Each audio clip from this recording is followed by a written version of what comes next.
अस्सलामुअलैकुम वरहमतुल्लाहि वबरकातुहू। प्यारे मोहतरम नाज़रीन, सदकाए फ़ितर देना हर उस शख्स पर वाजिब है जो साहिब निसाब हो।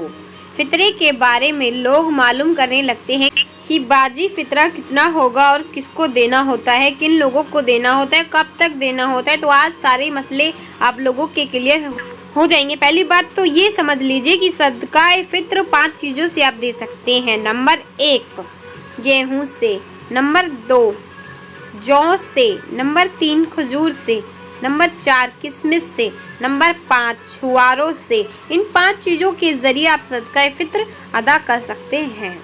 अगर आप गेहूं से सदका फ़ित्र दे रहे हैं तो 1.25 किलो गेहूं एहतियान 2 किलो जितने रुपए का आपके मार्केट में आ रहे हैं, आपको इलाके में उतनी कीमत दे सकते हैं, या 1.25 किलो गेहूं भी आप दे सकते हैं। नंबर 2 जो 3.5 किलो, या तो आप जौ दे सकते हैं, या 3.5 किलो जो जितने रुपए का आपका इलाके में आ रहा है वो पैसे आप दे सकते हैं। खजूर भी 3.5 किलो, किशमिश भी 3.5 किलो और छुआरे भी 3.5 किलो। तो गेहूँ 2.5 किलो, एहतियाम के 2 किलो गेहूँ के अलावा जितनी भी चीज़ें हैं, जो खजूर किशमिश छुआरे, ये 3.5 किलो आप इनको दे, या फिर इनका जितने रुपए में ये आ रही हैं आपके इलाके में उतना पैसा दें। पैसा देना ये ज़्यादा अच्छा है, क्योंकि गरीब आदमी को क्या ज़रूरत है, वो अपनी ज़रूरत पूरी कर लेगा। अब उसको दवा की ज़रूरत है, राशन की ज़रूरत है, तो उसको गेहूं पकड़ाएं, तो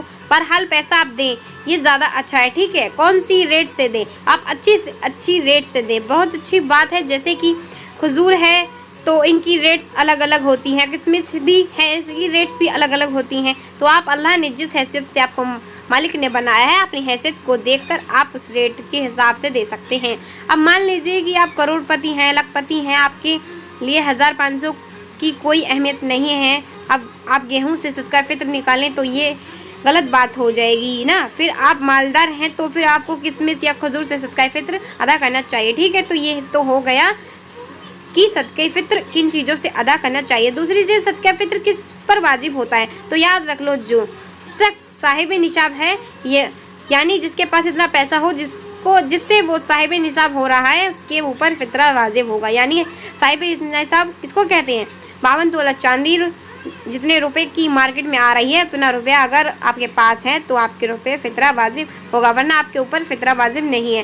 ठीक है, बाकी फिर भी अगर कोई शख्स देना चाहे तो फ़ितरा कोई भी दे सकता है। मान लीजिए आपके ऊपर सदके फ़ित्र वाजिब नहीं है, फिर भी आप देना चाह रहे हैं तो दे सकते हैं। भाई बहुत अच्छी बात है। सदका फ़ित्र देने की 2 वजह हैं। अल्लाह के नबी सल्लल्लाहु अलैहि वसल्लम की हदीस से पता चला है कि इसके सदका फ़ित्र देने के 2 फ़ायदे हैं। एक फ़ायदा तो ये है कि ईद वाले दिन कोई भी गरीब, कोई भी मोहताज भूखा ना रहे, सब ईद की खुशियों में शामिल हो जाएं। दूसरा, जैसे हम लोग नमाज़ें पढ़ते हैं तो फ़र्ज़ नमाज़ें अंदर जो कमियां कोताहियां होती हैं तो वो नफिल नमाज़ों से पूरी कर दी जाती हैं ना। ज़कात के अंदर कोई कमी कोताही रह जाती है तो दूसरा सदका नाफिल उस कमी को पूरा कर देते हैं। ऐसे ही रमज़ान के रोज़े के अंदर जो भी कोताहियाँ हमसे हो जाती हैं, सदका फ़ित्र उन कमियों को कोताहियों को दूर करता है। ठीक है, तो ये तो 2 फ़ायदे हैं सदका फ़ित्र इसकी तरफ से दिया जा सकता है। देखिए, अगर मियाँ बीवी और औरत भी साहिब निसाब है, मर्द भी साहिब निसाब है, तो औरत के ऊपर अलग फ़ितरा है वो वाजिब होगा, मर्द के ऊपर अलग फ़ितरा वाजिब होगा। किसी से कह देते कि भैया मेरा फ़ितरा भी आप अदा कर देना, जैसे मान लीजिए बीवी ने शोहर से कहा कि मेरा भी फ़ितरा दे देना, तो शोहर ने बीवी की तरफ से भी फ़ितरा दे दिया तो हो जाएगा फ़ितरा। ठीक है, अच्छा, किन लोगों की तरफ से फ़ितरा देना चाहिए? तो आप और आपकी नाबालिग औलाद, आपकी फैमिली में मान लीजिए 5 लोग हैं, जैसे मिसाल के तौर पर आपके घर में 7 लोग हैं, तो 7 लोगों के बाद जैसे आपकी शादी हो जाती है और आपके एक बच्चा हो जाता है, या एक बेटी और एक बेटा हो जाए, तो आप कुल 9 लोग हो जाते हैं। तो आप 9 लोगों का फ़ितरा अदा कर सकते हैं। आपके वालिद अदा कर सकते हैं या आप अदा कर सकते हैं, तो आप फ़ितरा अदा कर सकते हैं। तो ऐसे हो गया अदा। तो आप और आपकी जो नाबालिग औलाद है उसका फ़ितरा आपके ऊपर वाजिब होगा। जो बालिग औलाद है उसकी तरफ से भी आप पर फ़ितरा निकाल दो तो बहुत अच्छी बहुत अच्छी बात है, लेकिन बालिग औलाद की तरफ से फितरा निकालना ये वाजिब नहीं है। फितरा निकालने का टाइम कितना है तो ये भी समझ लें।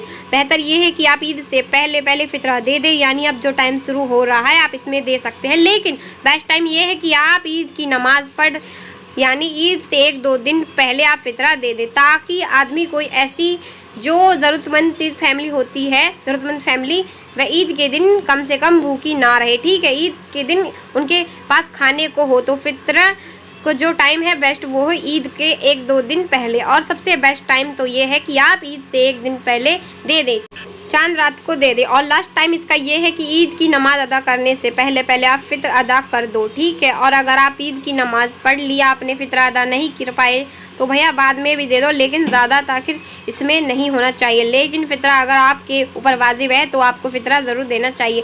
तो मुझे उम्मीद है सदके फितर की ये मसाइल आप लोगों को अच्छे तरीके से समझ आ गए होंगे। इस वीडियो को दूसरों को शेयर करें, दूसरों तक पहुंचाएं, ताकि दूसरों को भी इल्म हासिल हो, दूसरों को भी फ़ायदा हासिल हो। जब तक लोग इस वीडियो से फ़ायदा उठाते रहेंगे आपको मुझे इसका सवाब मिलता रहेगा। तो सवाब का ज़रिया ज़रूर बने, चैनल को सब्सक्राइब कर लें ताकि नेक्स्ट वीडियो जल्दी मिल सके। और आपका कोई भी सवाल तो मुझे कमेंट करें, मैं इंशाल्लाह आपको रिप्लाई ज़रूर दूँगी। चलिए अपना ख्याल रखें, जब तक के लिए अस्सलामु अलैकुम व रहमतुल्लाहि व बरकातहू।